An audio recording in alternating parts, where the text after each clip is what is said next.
మీ business ఏదైనా మీ ఊర్లో promotion చేయాలంటే అది సుమన్ టీవీతోనే సాధ్యం. ఇప్పుడే సంప్రదించండి. Hi, welcome to Suman TV. భూమి మీద మనుషుల ప్రాణాలు కాపాడేది కేవలం డాక్టర్స్ మాత్రమే. అటువంటి డాక్టర్స్ కి ఈరోజు దారుణంగా హత్య చేయబడినటువంటి పరిస్థితి మనం చూస్తున్నాం. వైద్యో నారాయణ హరి అంటారు. ఎందుకంటే మనుషుల ప్రాణాలు కాపాడేది డాక్టర్స్ మాత్రమే. అటువంటిది అత్యంత కిరాతకంగా, అత్యంత దారుణంగా హత్య చేయడం మనం చూస్తున్నాం. ముఖ్యంగా కోల్కతాలోని జూనియర్ డాక్టర్ని అత్యంత ఘోరంగా హత్య చేయడం మనం చూస్తున్నాం. దానికి నిరసనగా డాక్టర్స్ అందరూ ఈరోజు ఆందోళన వ్యక్తం చేస్తున్నారు. కావున సొసైటీలో ప్రతి ఒక్కరు, డాక్టర్స్ మాత్రమే కాదు, ప్రతి ఒక్కరూ దీని గురించి ఆలోచించాల్సిన అవసరం ఎంతో ఉంది. కేవలం సొసైటీలో డాక్టర్స్ అనే కాదు, ప్రతి ఒక్కరూ దీని గురించి ఆలోచించి నిర్ణయం తీసుకోవాల్సిన అవసరం కూడా ఉంది. ఘటన జరిగి ఇన్ని రోజులు అవుతున్నా సరే నిందితుడు ఎవరు అనేది ఇంతవరకు మనకు తెలిసిన అవకాశం కూడా లేకుండా చేశారు. దీన్ని కఠినంగా చర్యలు తీసుకోవాలని డాక్టర్స్ కోరుకుంటున్నారు. ఇంతవరకు నిందితుడు ఎవరు అనేది తెలియకపోవడం అనేది ఇంకా ఆందోళనకరంగా మారింది. మనం ఇప్పుడు ఉన్నాం గవర్నమెంట్ హాస్పిటల్, సూర్యాపేటలోని గవర్నమెంట్ హాస్పిటల్ దగ్గరకు ఉన్నాము. డాక్టర్స్ని అడిగి తెలుసుకుందాం వారి డిమాండ్స్ ఏంటో ఏంటని. ఇవ్వడానికి మా సాయశక్తిలో ప్రయత్నిస్తాము. అది కాకుండా supreme court NTF national task force కి రిప్రజెంటేషన్ డ్రాఫ్ట్ చేయమని ఆర్డర్స్ ఇచ్చారు. సో దానికోసం కూడా మేము ప్రాసెసింగ్ లో ఉన్నాము.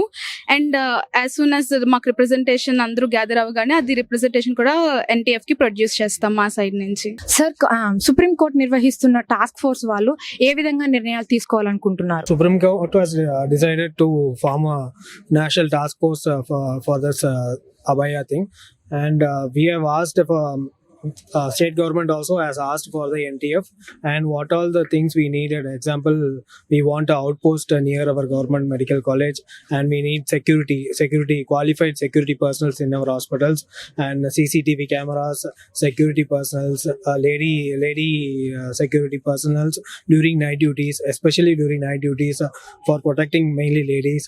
So these are the demands we are keeping for the national task force.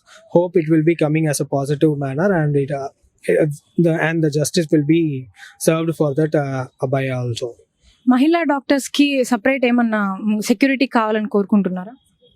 Oh no, yeah, we have asked mainly for the women doctors, doctor faculties, everyone. So mainly for women persons, women security should be appointed in each and every hospital during the night hours, during the night duty times, and even during day times also there should be one or two security persons should be there in our hospital also, like that. Sir, హాస్పిటల్లో జరుగుతున్న నిరంతరం దాడులకు ఏమన్నా counselling centres అవసరం అంటారా? ఖచ్చితంగా అండి. ఇది ప్రధానంగా డ్రగ్స్ మహమ్మారి అనేది ప్రధానంగా యూత్ను వేధిస్తూ ఉంది. డ్రగ్స్ బారిన పడకుండా కంపల్సరీగా సైకియాట్రీ డాక్టర్ తోటి కంపల్సరీగా కౌన్సిలింగ్ నిర్వహించాలి యూత్ కి. అదేవిధంగా నాట్ ఓన్లీ యూత్, ఇది ప్రతి ఒక్కరు కూడా డ్రగ్స్ వల్ల, మహమ్మారి వల్ల అందరూ కూడా సఫర్ అవుతారు.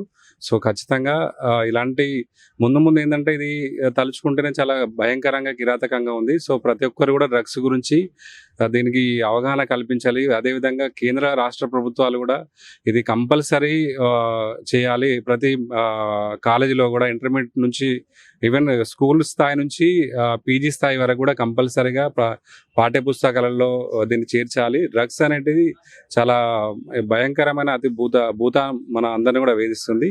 అదేవిధంగా మేము రాష్ట్ర ప్రభుత్వాన్ని కూడా మేము డిమాండ్ చేస్తున్నాం. మేము నేషనల్ టాస్క్ ఫోర్స్ సుప్రీంకోర్టు ఇచ్చింది. దానిలో భాగంగా మేము రాష్ట్ర ప్రభుత్వాన్ని కూడా వెంటనే ఇక్కడ మా గవర్నమెంట్ జనరల్ హాస్పిటల్ మరియు ప్రభుత్వ వైద్య కళాశాల సూర్యాపేట యందు మాకు ప్రధానంగా సెక్యూరిటీ, మహిళల సెక్యూరిటీ అనేది ఇప్పటి వరకు కూడా మేము ఆల్రెడీ కలెక్టర్ గారికి కూడా, లోకల్ ఎస్పీ సార్ కూడా మేము సూపరింటెండెంట్ గారికి కూడా రిక్వెస్ట్ చేశాం.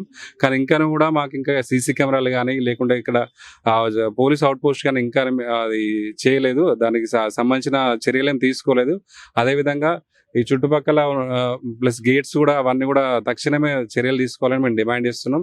అదేవిధంగా రాష్ట్రానికి మేము తెలంగాణ జూడా తరపున కూడా మా సూర్యాపేట విభాగం నుంచి కూడా మేము ఆల్రెడీ ప్రపోజల్స్ పంపిన్నాము. దానికి సత్వరంగా చర్యలు తీసుకుంటారని ఆశిస్తున్నాం. అదేవిధంగా అభయకి కూడా మేము అభయకి న్యాయం జరిగే వరకు కూడా మేము ఖచ్చితంగా తన వెంబడి ఉండి మా యొక్క సపోర్ట్ తనకి కొనసాగుతుంది.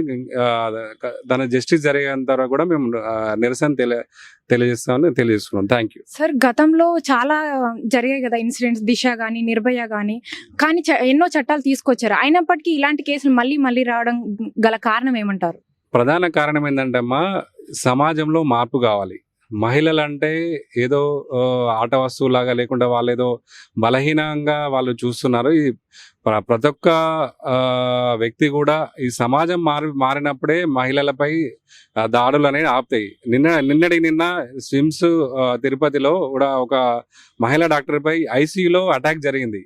సో ఈ అటాక్స్ నిర్మూలించాలంటే ఖచ్చితంగా మన యొక్క సమాజంలో మార్పు జరిగినప్పుడే ఇది మనం సమూలంగా నిర్మూలిస్తామని నేను నా యొక్క తెలియజేస్తున్నాను. చూసారు కదండి, డాక్టర్స్ అయితే మాకంటూ ఖచ్చితంగా ఒక సెక్యూరిటీ కావాలి, ఖచ్చితంగా ప్రతి మహిళకు సెక్యూరిటీ ఫుల్గా ఉండేటట్టు మేము నిర్భయంగా పని చేయగలుగుతాము అనే సెక్యూరిటీ అని మాత్రం మాకు కంపల్సరీ కావాలని డాక్టర్స్ కోరుకుంటున్నారు. తనకైతే పూర్తి స్థాయి వరకు న్యాయం జరిగేంత వరకు మా సపోర్ట్ ఎల్లప్పుడూ తనకు ఉంటుందని తెలియజేస్తున్నారు.